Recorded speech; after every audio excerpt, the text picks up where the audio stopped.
I think my favourite thing about it is that you can get from A to B without having to use a road.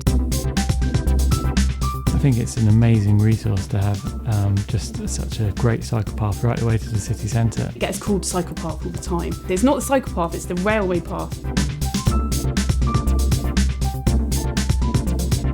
One of the main problems is the discourteous pedestrians using the whole cycle lane. There's kind of, I guess, a conflict between people travelling quite fast on a metal bike and children potentially being slightly unpredictable. If you ask them nicely to move out of the way, they don't necessarily respond.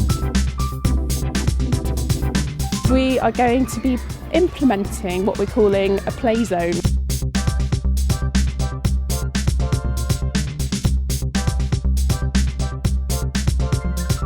We're going to be doing really practical things like cutting back a lot of overgrowth and revealing spaces where people can sit and congregate. This is about ensuring that the railway path is seen as a park for local people, as well as being a really sustainable commuter route. We're hoping that this will just subtly change people's behaviour over 4 weeks, and we'll see if it works.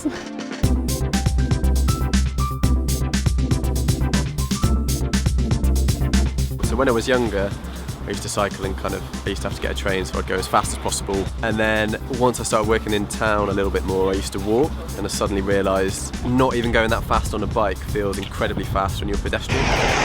So now I leave more time and just go a little bit slower on my bike because I know how horrible it feels as a pedestrian.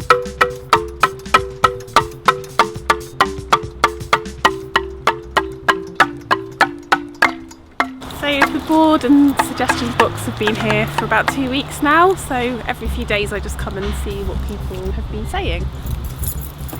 This one says, "Thank you so much for the xylophone, love the artwork and the big star." Another suggestion here says that pedestrians should follow the country code and walk on the right hand side so they can see oncoming lycra louts. So yeah, some good suggestions there to add to our pile. Always have the music. Have a yearly festival, so a lot of these suggestions point to maybe more kind of social use of the space. Someone's written there that they love Danny, so that's nice.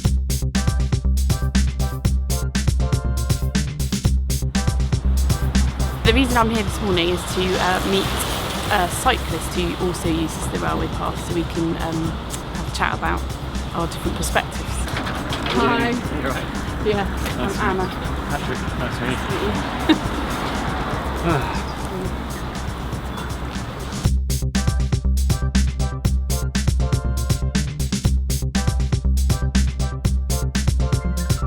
I think there's a place for perhaps spending some money on more signage that, kind of talks about the fact that, it is a shared space between pedestrians and cyclists. I think it's been a good exercise in discussing the different uses of the cycle path, and it's made me realise that there are just so many different people on this path. This part of the project has come to an end. It's been a lot of really positive feedback. Yeah, from my point of view, I just hope that we're going to find a way of making the path safer for everybody and a more pleasant place for everyone to use, not just pedestrians but cyclists as well. We need to just work together a bit more and really respect each other. So the main things that we're going to do to take this forward, we're going to try and get a code of conduct in place on the railway path and make it clear that the more vulnerable users have priority. The next thing we're going to do is